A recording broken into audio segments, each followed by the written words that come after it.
Hello बच्चों, कैसे हो आप लोग। आई होप आपने थर्ड तक देखा हुआ है, लेक्चर नंबर 3 तक आपने कंप्लीट कर लिया है। आज का जो हमारा लेक्चर है लेक्चर नंबर 4, जिसमें हम लोग देख रहे हैं कि कॉमन आयन इफेक्ट क्या होता है। तो देखिए कॉमन आयन इफेक्ट क्या है कि the suppression in dissociation of weak electrolyte. ठीक है, यहाँ पे WEE लिख दिया है, WEA लिखिएगा यहाँ पे। ठीक है, this is WEA। Weak electrolyte in the presence of strong electrolyte both having a common ion. देखो क्या हो रहा है कि सप्रेशन हो रहा है। सप्रेशन मतलब समझ में आ रहा है कि दब जा रहा है, उसका इफेक्ट क्या हो जा रहा है, दब जा रहा है। उसका इफेक्ट दब जाना मतलब कि क्या करना कि एक का जो इफेक्ट था वो क्या हो जाएगा, उसकी कमी आ जाएगी। किसकी वजह से, सेकेंड वाले की वजह से। तो देखते हैं यहाँ पे, जैसे हमने लिया है कि एक वीक एसिड ले लिया, एक स्ट्रॉन्ग एसिड ले लिया। पहला हम लोग का है HCN, ये रहा अपना HCN, और सेकेंड हमने ले लिया KCN। तो देखो HCN जो है वो वीक एसिड है, वीक एसिड है तो क्या करेगा, वो पार्शियली डिसोसिएट करेगा, मतलब इक्विलिब्रियम वहां पे बनेगा। कैसा हो जाएगा, H+ और Cn- में। और KCN जो है वो स्ट्रॉन्ग है तो क्या करेगा, 100% डिसोसिएशन होगा, यहाँ पे हो जाएगा K+ + Cn-। बात समझ में आ गई। दोनों में बेटा यहाँ पे क्या है, Cn- और Cn- क्या है, यहाँ पे कॉमन आयन इफेक्ट है। तो हम कॉमन आयन है यहाँ पे, तो हम बोलेंगे कि due to Cn- ion extra, कहाँ से आया एक्स्ट्रा, इसकी वजह से इक्विलिब्रियम में क्या हो गया, Cn का कॉन्सेंट्रेशन बढ़ गया।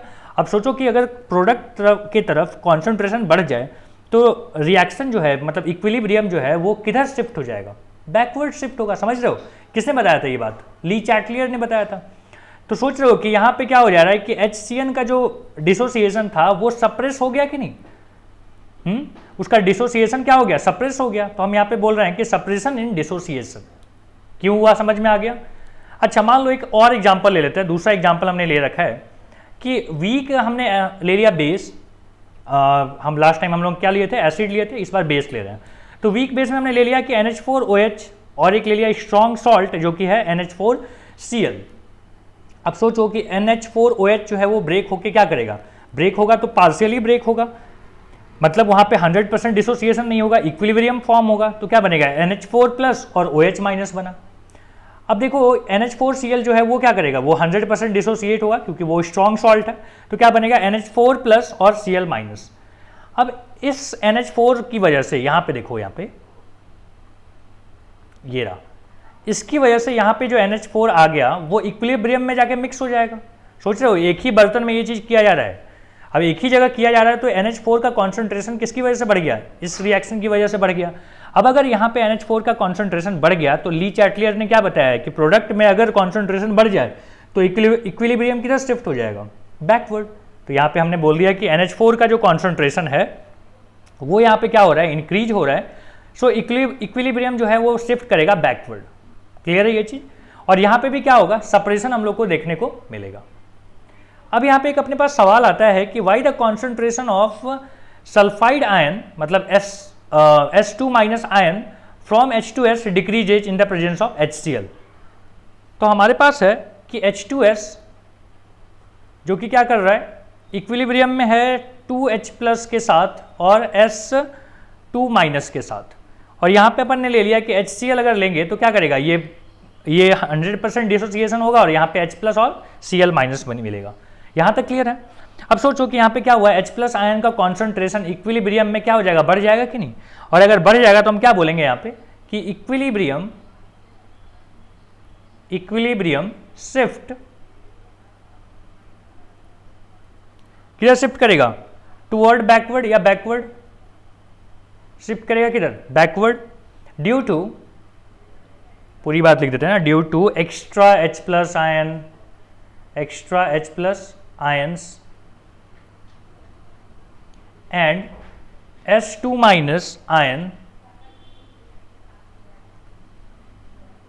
get used and its concentration decreases। Okay, बात समझ में आ गई। ओके, अब देखिए अपने पास सवाल है कि calculate the concentration of H+ ion in a solution of HCl, जो कि दिया हुआ है कॉन्सेंट्रेशन कितना 0.2 m, और Ka की वैल्यू दी हुई है 4 × 10⁻⁻10 विथ KCN। यहाँ पे HCN था, यहाँ पे KCN है, जो कि है कितना 1 मोल पर लीटर। तो चलो सॉल्व करते हैं सबसे पहले तो है कि HCN जो है वो क्या करेगा, डिसोसिएट करेगा।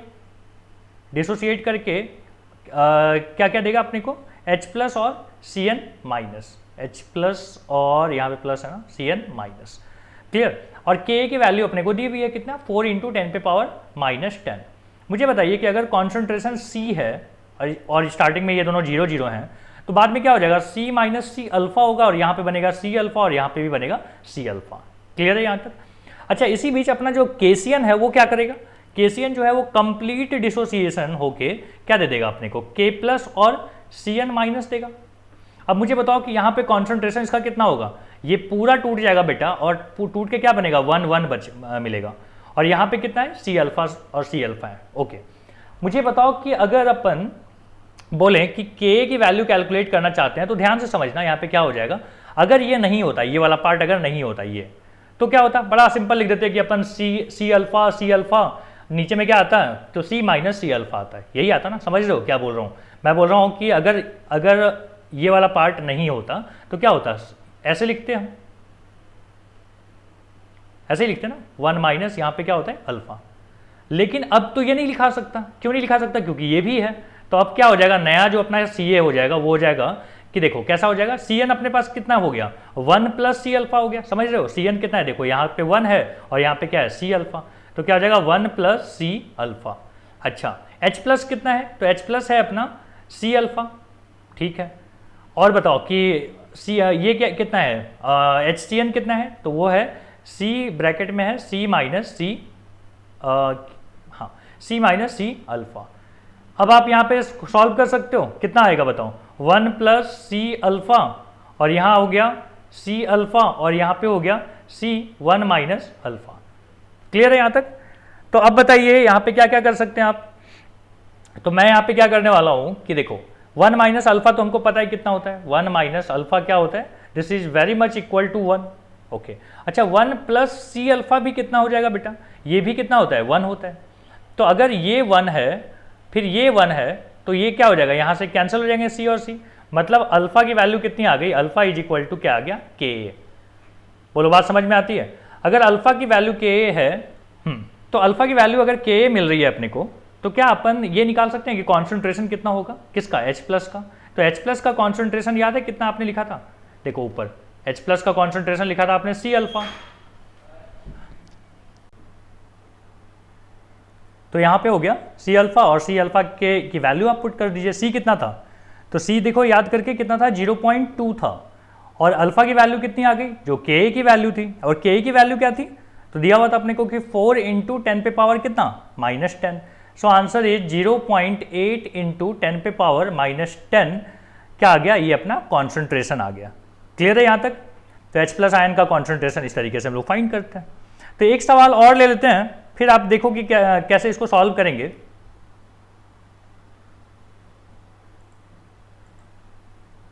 अपने पास अगला सवाल है कि calculate the concentration of H plus ion in a mixture of 0.02 m acetic acid and 0.1 m sodium acetate, जिसमें Ka की वैल्यू एसिटिक एसिड की दी हुई है 10 पे पावर -5।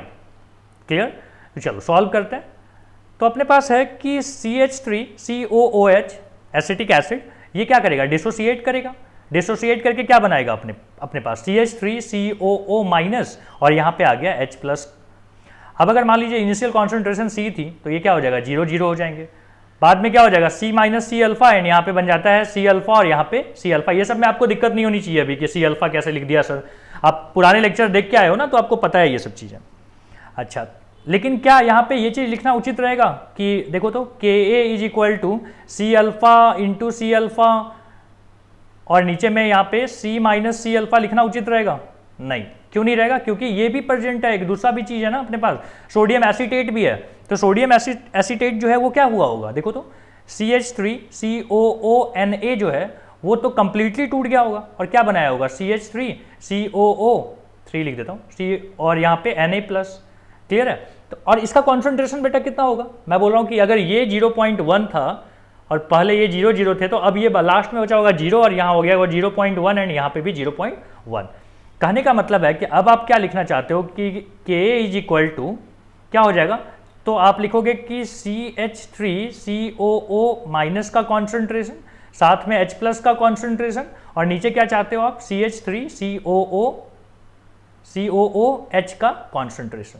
अब आप मुझे बताओ कि CH3COO माइनस का कॉन्सेंट्रेशन क्या केवल यही है कि इन दोनों का सम होगा, समझ रहे हो, इन दोनों का सम होगा, तो क्या बोलेंगे 0.1 प्लस C अल्फा होगा, क्लियर। और H प्लस कितना है, C अल्फा है, और ये कितना है अपने पास, C ब्रैकेट में C माइनस C अल्फा। अच्छा एक काम करिए, यहाँ पे कॉमन ले लिया ना, तो यहाँ पे 1 माइनस अल्फा हो जाएगा, समझ रहे हो ना क्या लिख रहा हूँ।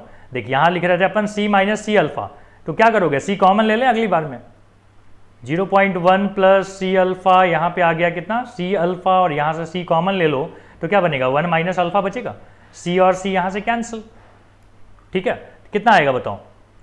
और अल्फा की वैल्यू अपने पास कितनी है, अल्फा नहीं सॉरी के की वैल्यू कितनी है, 0.10 इंटू 10 पे पावर -5 है। अच्छा तो चलो यहाँ पे अपन है के ए, तो के इज इक्वल टू क्या आ जाएगा, अच्छा 0.1 प्लस C अल्फा कितना होता होगा, लगभग 0.1 ही रहेगा, समझ लो 0.1 plus C alpha is very much equal to how much, 0.1, क्योंकि अल्फा का कंपेरिजन मतलब C का जो वैल्यू है, C नहीं अल्फा की जो वैल्यू है वो 0.1 से बहुत छोटी है, तो कितना हो जाएगा 0.1। सो ये आ गया 0.1 और अल्फा की वैल्यू यहाँ पे, और यहाँ पे कितना आ गया 1 माइनस अल्फा मतलब 1। सो के इज मतलब अल्फा इज इक्वल टू क्या हो जाएगा, के ए अपॉन 0.1, समझ में आ गया। तो हम बोलेंगे 10K, क्लियर, 10K अगर है तो के की वैल्यू आपने कितना लिख रखा था, देखो के की वैल्यू कितनी है 10 पे पावर -5, तो 10 इंटू 10 पे पावर क्या हो जाएगा -5, कितना आ गया 10 पे पावर -4। बोलो यहाँ तक समझ में आता है। अगर आपको अल्फा पता है तो क्या H प्लस का कॉन्सेंट्रेशन मिल जाएगा, H प्लस का कॉन्सेंट्रेशन C अल्फा था, C की वैल्यू कितनी थी, C की वैल्यू थी 0.02, ठीक है, और अल्फा की वैल्यू कितनी आ गई, अल्फा की वैल्यू है 10 पे पावर -4। बस आप इसको सॉल्व कर लो, कितना आ जाएगा 2 इंटू 10 पे पावर -6, समझ में आता है ये चीज़। तो ये किसका मिल गया कॉन्सेंट्रेशन, H प्लस का कॉन्सेंट्रेशन। बस इसी तरीके से आपको सॉल्व करते चलना है।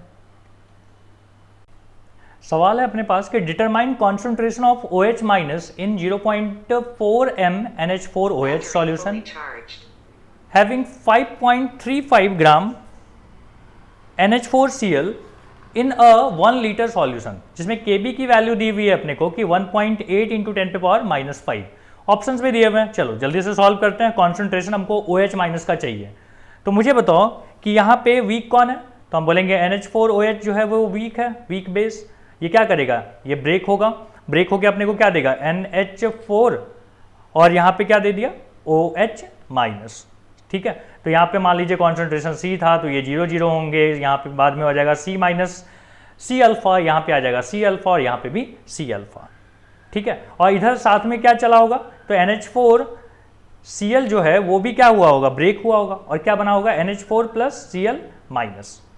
अब मुझे बताइए कि क्या NH4 केवल यही वाला है कि ये भी है, ये भी है, ये भी है। और NH4Cn पहले कितना था कॉन्सेंट्रेशन, देखो तो NH4Cn जो है हैविंग 5.3 ग्राम इन 1 लीटर, मतलब इसका भी कॉन्सेंट्रेशन कितना आ गया 5.35। बोलो समझ में आता है क्या, ये क्या है दिया हुआ। हाँ, तो हम लोग बात कर रहे थे कि यहाँ पे जो कॉन्सेंट्रेशन है केवल ये वाला नहीं रहेगा, इसकी वजह से भी बढ़ जाएगा, और यहाँ का कॉन्सेंट्रेशन कितना हो जाएगा, तो आपको यहाँ पे पहले कैलकुलेट करना पड़ेगा कि इसका कॉन्सेंट्रेशन कितना है। कॉन्सेंट्रेशन कैलकुलेट करने के लिए ना आपके पास कुछ कुछ डेटा दिया हुआ है। क्या डेटा दिया हुआ है, तो यहाँ पे दिया है 5 पॉइंट, तो हम लोग इसका ना कॉन्सेंट्रेशन निकालते हैं पहले कि NH4Cl का कॉन्सेंट्रेशन। कॉन्सेंट्रेशन मतलब आपको क्या चाहिए, यहाँ पे मोलरिटी चाहिए, तो आप क्या बोलेंगे कि number of mole divided by क्या, वॉल्यूम। नंबर ऑफ मोल निकालने के लिए क्या चाहिए, जो गिवन डेटा है, गिवन मास है, डिवाइडेड बाई उसका मॉलिक्यूलर मास। और मॉलिक्यूलर मास अगर आप कैलकुलेट करते हो तो ये कितना आता है, तो ये आता है 53.5, कैलकुलेट करके देख लेना।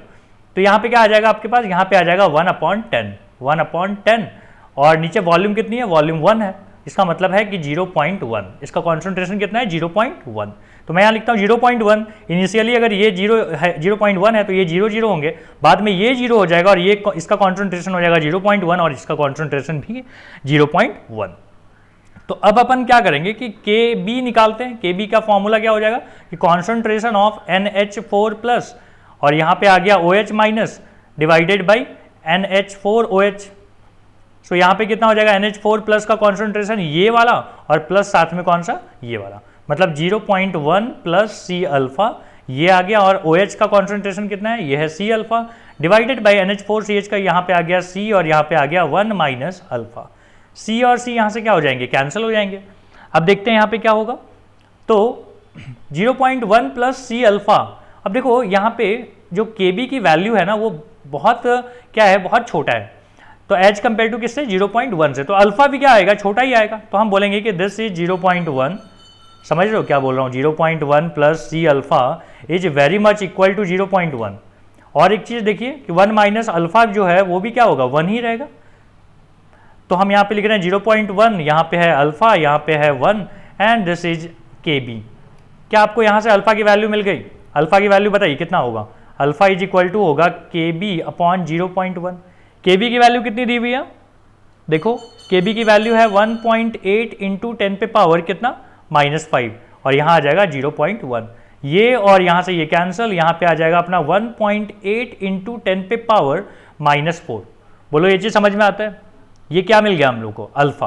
और अगर एक बार अल्फा मिल गया तो हम लोग को बोला क्या था कि OH का कॉन्सेंट्रेशन बताइए, तो हम बोलेंगे OH का कॉन्सेंट्रेशन इज इक्वल टू होता है C अल्फा। देखो यहाँ पे C अल्फा लिखा हुआ है, तो हम क्या बोलेंगे, C कितना था, C अपने को दिया हुआ था 0.02, कितना था 0.4 था, सॉरी 0.4, और अल्फा की वैल्यू कितनी है 1.8 इंटू 10 पे पावर -4, तो 18 4 जा कितना हो गया 72, और 0.72 इंटू 10 पे पावर -4। क्लियर है ये चीज, तो ये अपना क्या हो गया, यहाँ पे OH का कॉन्सेंट्रेशन हम लोग को मिल गया। ठीक है, आगे बढ़े, यहाँ पे अपन एक न्यूमेरिकल ले लेते हैं जो लास्ट टॉपिक से था रिलेटेड, मतलब लेक्चर नंबर 3 में आपने देखा होगा ये वाला pH निकालने का जो तरीका था, उसी से एक सवाल लेते हैं हम लोग। यहाँ पे क्वेश्चन है कि अपने पास है H2S जिसका कॉन्सेंट्रेशन दिया हुआ है 0.1 m, और उसके साथ हमने क्या कर दिया, HCl को मिक्स कर दिया। तो HCl को मिक्स करने पे बोलता है कि हमको भैया इसका pH बताओ, ओके, और HCl का अपने को कॉन्सेंट्रेशन दिया हुआ है कि 0.3 m, 3 दिख रहा है, हाँ 0.3 m, और अपने को K भी दिया हुआ है, K दिया हुआ है H2S का कि 1.2 इंटू 10 पे पावर -20। सो इतनी सारी चीज़ें आपके पास दी हुई है, अब आपको बोलता है कि pH बताओ। तो हम लोग यहाँ पे स्टार्ट करते हैं। मुझे बताइए कि हम बोल सकते हैं कि H2S जो है वो क्या करेगा, वो डिसोसिएट होगा, पहले डिसोसिएट होके क्या करेगा 2H प्लस, और यहाँ पे क्या देगा S2 माइनस। ठीक है, इसका कॉन्सेंट्रेशन मान लीजिए C है, तो यहाँ पे हो जाएगा 2C, यहाँ पे हो जाएगा C। क्या हम यहाँ से K निकाल सकते हैं, ये एक मिनट पहले C था तो ये 0 0 थे, बाद में ये आ गया C माइनस C अल्फा, तब ये आ गया 2C अल्फा, और यहाँ पे क्या हो गया C अल्फा। ओके, तो अब उसके बाद क्या होगा, तो उसके बाद है कि आप K निकालना चाहते हैं, तो K इज इक्वल टू क्या बोलेंगे कि H प्लस का कॉन्सेंट्रेशन का डबल, स्क्वायर मतलब डबल नहीं, और 2S इसका भी आ जाएगा, और यहाँ पे आ गया H2S का कॉन्सेंट्रेशन। अब आप क्या कर रहे हो, वैल्यू पुट कर रहे हो, तो वैल्यू पुट कर लेते हैं। H प्लस का कितना हो जाएगा, अच्छा साथ में हमारे पास क्या है, तो HCl भी है, तो एक HCl का भी यहाँ पे लिख लीजिए कि HCl क्या करेगा, H प्लस और Cl माइनस में टूट जाएगा। तो अब अपने पास जो H प्लस है क्या वो केवल यही वाला है कि ये भी आएगा, ये भी आएगा, और HCl कितना था 0.3 था, तो ये उस समय तो 0 0 थे स्टार्टिंग में, बाद में क्या हो गया कि ये 0 हो गया, और यहाँ पे 0.3 एंड यहाँ पे भी 0.3। तो मुझे बताओ H प्लस का कॉन्सेंट्रेशन कितना, तो हम बोलेंगे 0.3 प्लस क्या, ट्वाइस ऑफ C अल्फा, सही चल रहा है ना, और इसका क्या, इसका स्क्वायर। तो यहाँ पे आप क्या पुट कर रहे हो कि H प्लस का कॉन्सेंट्रेशन हो गया, और इसका कितना है C अल्फा है, और यहाँ पे है कि H2S का कितना C, और यहाँ पे 1 माइनस अल्फा। क्लियर है ये चीज़। अब आप देखो ध्यान से कि अल्फा की वैल्यू तो बहुत छोटी होती है, और ये 0.3 के कंपैरिजन में ये वाला जो टर्म है ये नेग्लिजिबल है कि नहीं है। तो क्या आप इसको ऐसे लिख सकते हो 0.3 का स्क्वायर, C यहाँ से एक कट जाएगा, ये वाला C यहाँ से कैंसिल, यहाँ पे आ गया अल्फा, और यहाँ कितनी आ गई value 1 minus alpha is equal to 1। समझ रहे हो क्या क्या बोलते जा रहा हूँ मैं, 0.3 plus twice of C alpha is how much 0.3, ठीक है, और 1 माइनस अल्फा ये कितना है, ये 1 है, तो यहाँ पे वैल्यू पुट कर दिया। अब अगर अपन बोले कि के ए इज इक्वल टू कितना हो जाएगा, 0.3 का स्क्वायर क्या होता है 0.09 इंटू अल्फा। तो क्या यहाँ से अल्फा की वैल्यू निकाली जा सकती है, कितना हो जाएगा के अपॉन 0.09। के की वैल्यू अपने को दी हुई है, कितना दिया हुआ है 1.2 इंटू 10 पे पावर -20 डिवाइडेड बाई 0.09। अगर यहाँ पे एक जीरो पुट कर दो तो ये डेसिमल और ये डेसिमल ओवर, 3 से क्या होगा 3 से 3 3 या 9, 3 से यहाँ पे आता है 40। सो अपना आंसर है 40/3 इंटू 10 पे पावर -20। ठीक है, तो ये क्या मिल गया हमको, ये मिल गया हमको अल्फा। अगर हमको अल्फा पता है तो क्या अपन H प्लस की वैल्यू निकाल सकते हैं। H प्लस की वैल्यू कितनी हो जाएगी, देखो तो H प्लस का जो कॉन्सेंट्रेशन है वो कितना है, वो है अपना कितना, यहाँ पे है हाँ 0.3 प्लस 2C अल्फा। यहाँ से आप निकाल लो 0.3 प्लस 2 इंटू सी अल्फा की वैल्यू कितनी हो जाएगी, C कितना दिया हुआ था, C दिया हुआ था अपने को 0.1, तो 0.1 इंटू 40/3 इंटू 10 पे पावर -20। तो क्या यहाँ से अपना H प्लस का कॉन्सेंट्रेशन मिल जाएगा, मिल गया H प्लस का कॉन्सेंट्रेशन। अगर आपको H प्लस का कॉन्सेंट्रेशन मिल गया तो क्या pH नहीं मिल जाएगा, कितना होता है pH की वैल्यू -log10 H प्लस। बस आप H प्लस की वैल्यू पुट कर दो, यहाँ पे आपको क्या मिल जाएगा pH की वैल्यू मिल जाएगी। तो इसी के साथ ना ये लेक्चर अपना यहाँ पे कंप्लीट होता है। अगले लेक्चर में मिलेंगे हम लोग और वहाँ पे हम लोग देखेंगे कि बफर सॉल्यूशन क्या होता है।